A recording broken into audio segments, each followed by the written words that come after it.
I've talked about Raptors and how their reliability will affect the reliability of Starship overall, but now that we have 3 successful launches, there's some useful data, and I've come up with what I hope is a better way of explaining things.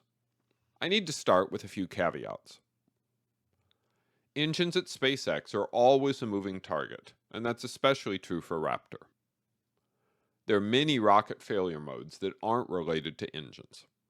I therefore recommend that you consult with a professional rocket engine engineer before launching your liquid-fueled rocket. To evaluate reliability, NASA commonly uses an approach called probabilistic risk assessment. In this approach, you look at every component in your system and predict how likely it is to fail, and then combine those together into larger components, and finally into your whole vehicle, factoring in the redundancy that you have built into your system. That spits out a number. If you've heard that the probability of loss of crew for Crew Dragon is 1 in 276, that number comes from this sort of assessment. But it's not a real number, which I can illustrate with 3 examples. On December 28, 2015, the second stage of Falcon 9 exploded during the CRS-7 mission. On September 1, 2016, a Falcon 9 exploded during fueling before a static fire on the Amos-6 mission.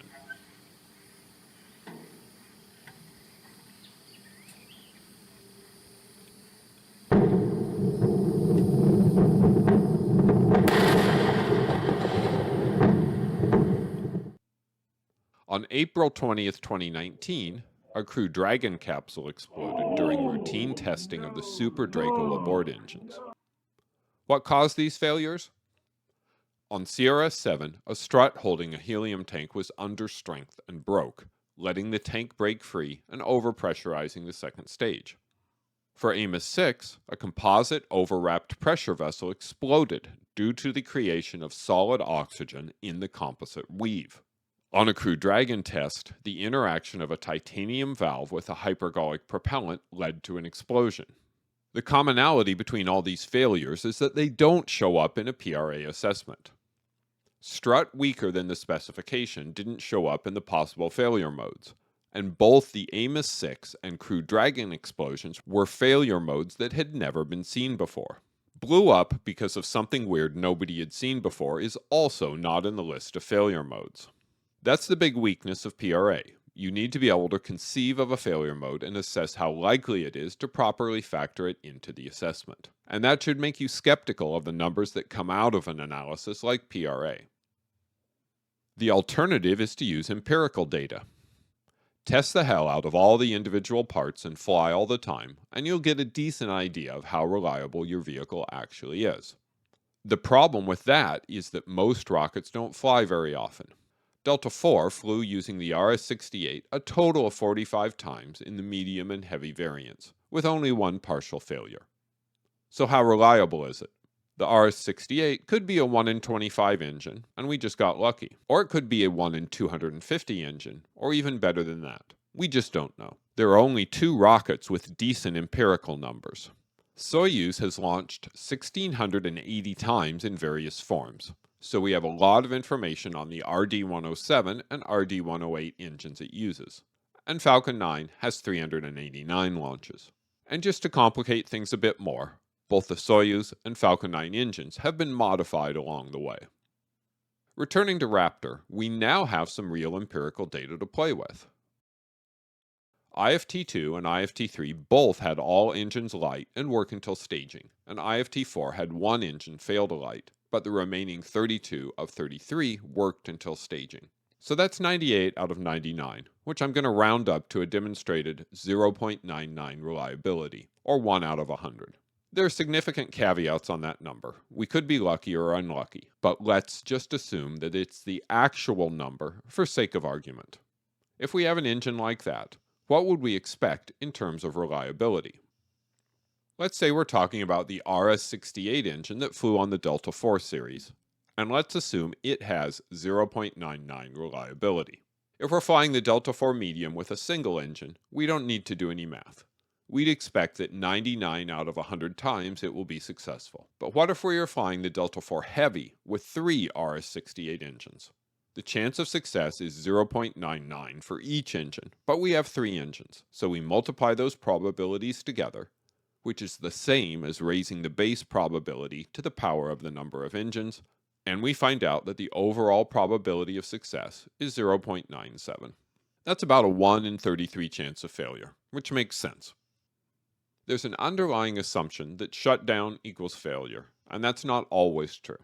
During the launch of Apollo 13, the center engine of the S2 second stage shut down 2 minutes early because of chamber pressure fluctuations. It was, however, about 2/3 of the way through the stage's burn, and the other engines were able to run a little longer, and it did not lead to a loss of mission.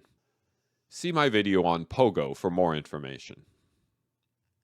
Similarly, STS-51F had a main engine fail 3.5 minutes into the flight, but the remaining engines were barely able to put the shuttle into orbit, though the orbit was lower than planned. There is math to try to factor when an engine might shut down during launch into reliability calculations, but I'm not going to get into it here, and I'll assume that losing an engine always happens early enough in a launch for it to be problematic. Time for a graph. If our engine is 0.99 reliable, and we have 1 engine, we can expect that it will fail once in every 100 uses. That's pretty straightforward. As we add engines, the reliability goes down, and by the time we get to 8 engines, we can expect an engine failure every 13 flights. Having a bunch of engines is clearly a bad idea. And then we add a 9th engine, and something unexpected happens. If we use our equation of raising the reliability of 0.99 to the power of the number of engines, we should get a value of 1 in 12, way down here at the bottom of the graph. But when we get to 9 engines, a magical thing happens, and that magical thing is engine redundancy.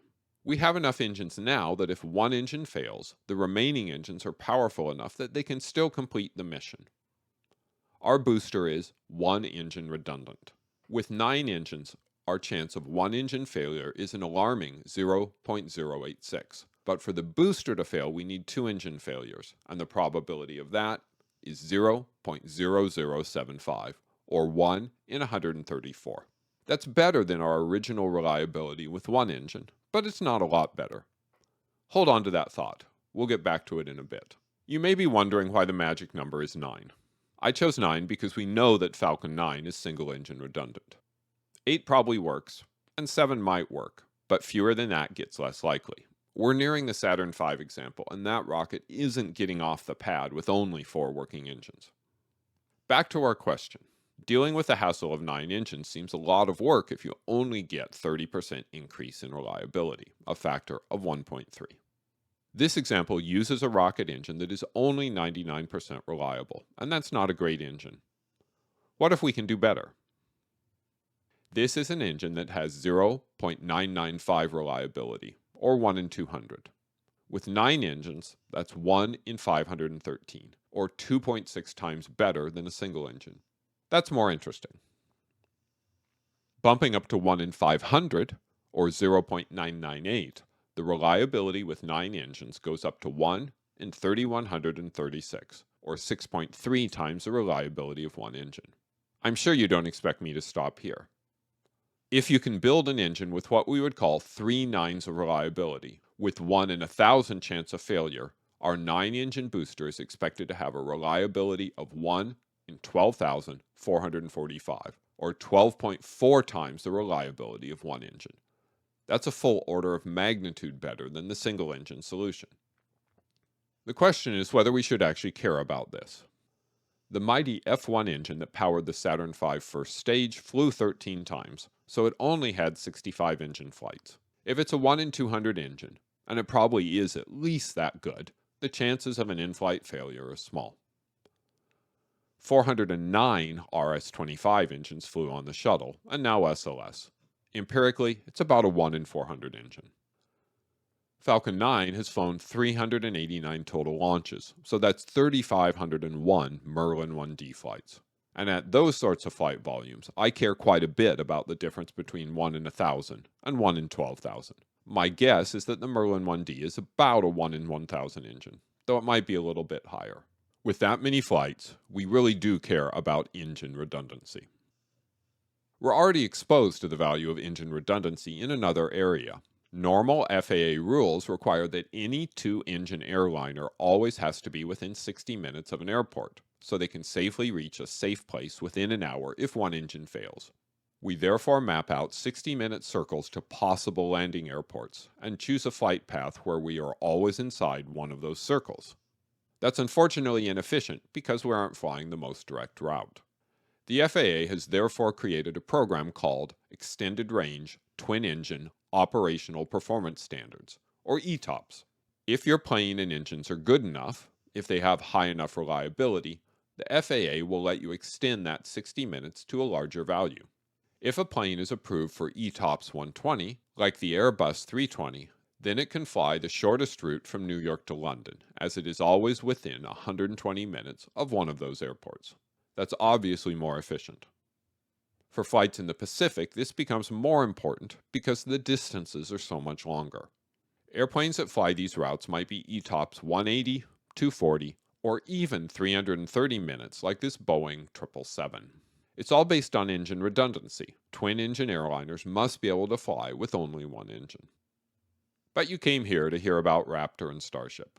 I'm going to assume that every 9th Raptor engine gives you redundancy. It might be a different number than 9, but it's not going to change the results much. Here is Superheavy at 0.99 reliability. We see the same pattern as before.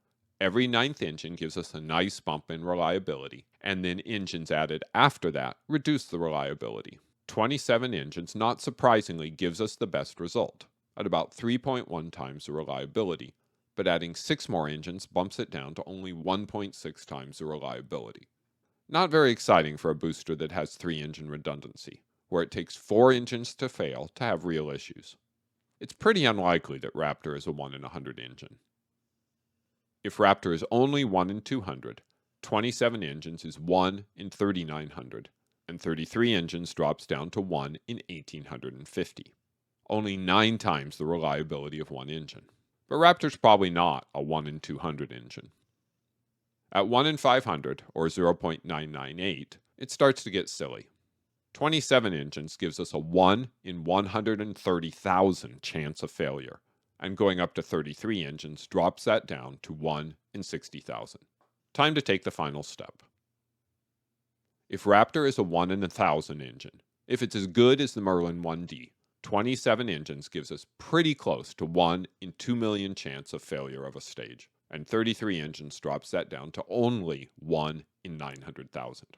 It is 900 times better than a single engine solution, or pretty close to 3 orders of magnitude. At this point, I'm sure some of you have questions.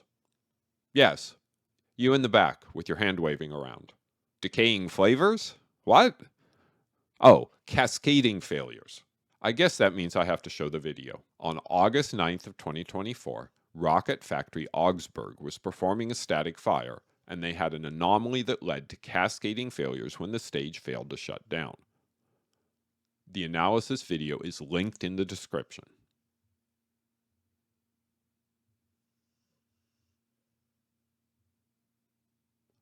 I wanted to show this because A, it's fun to watch, and B, to emphasize that this sort of thing doesn't really happen in practice. I've watched a lot of rocket explosion videos over the years, and I've never seen this sort of failure before. Rocket engines are designed to shut down rather than blow up, and take the rest of the vehicle with it. But it's certainly true that this risk does exist in rockets with multiple engines, but there is a mitigation for it. Let's say you're ULA and you're launching a Vulcan, which is powered by 2 BE-4 engines. One of those engines starts acting hinky. Do you shut it down? If you do, your payload will end up in the ocean. If you let it keep running, maybe it works long enough to finish the mission. So you set your engine shutdown parameters a little loose, because the worst thing you can do is shut it down too early. I talked earlier about the STS-51F shuttle mission, where an RS-25 engine shut down, and after that happened, the crew disabled automatic shutdown on one of the other engines that was starting to act hinky as well, and that saved the mission. If you have engine redundancy, the decision tree is different. If an engine starts acting hinky, you shut it down, because doing so does not compromise mission success, and if you keep it running, you might break other engines. This is especially true if your vehicle is reusable. Shut the engine down before it gets damaged, and the fix is going to be simpler and cheaper than if you let it run longer. It's therefore possible that the engine that didn't light for IFT4 didn't actually have a problem, but just looked a little hinky, and since they don't actually need all 33 engines running, it automatically shut down. For Superheavy, it's not going to be the Raptors that are the problem. It's going to be everything else that is required to get through the mission successfully. Far more likely to have a problem elsewhere. We can also spend a little time looking at Starship. Current Starship has 3 sea-level engines in the middle with small nozzles. Current Starship has 3 sea-level engines with small nozzles and 3 vacuum engines with large nozzles. Is this arrangement engine redundant? It's not clear. SpaceX hasn't talked about this, and the requirements for second stages are different than first stages because they have smaller gravity losses. Starship 3 is planned to have 3 sea-level engines and 6 vacuum engines around the outside, as shown in this photoshopped image. There will be engine redundancy with this arrangement. And I'm sure you have a question about landing. Starship needs a single functional sea-level engine to land successfully. That means for it to fail, 3 engines need to fail. If they are 1 in 100 in this scenario, we need to hit the 1 part 3 times. So it's 1 in a million chance. And that's with only 1 in 100 reliability, and Raptor will probably be better than that. Like Superheavy, we should worry about other things than engine reliability for Starship landings. And that's the story. Multi-engine redundancy will make the chance of normal Raptor failures a non-issue on Superheavy, and we can expect high reliability for Starship 3 on both launch and landing. Engine redundancy is really the key to making rockets as reliable as airplanes. If you like this video, maybe you would enjoy a concert. But I'd prefer if you go to the Mia and Martians project on Indiegogo and pledge your support. What this world needs is more cool space books for kids. Link is in the description, along with a link to the Nominal Podcase discussion of the book. Teller's Tachyon Tablets is a proud sponsor of Eager Space. Worn out after a long day of asteroid mining? Frazzled by FTL fatigue? Step up today to Teller's Tachyon Tablets, the premium hyperspatial restorative. Eager Space.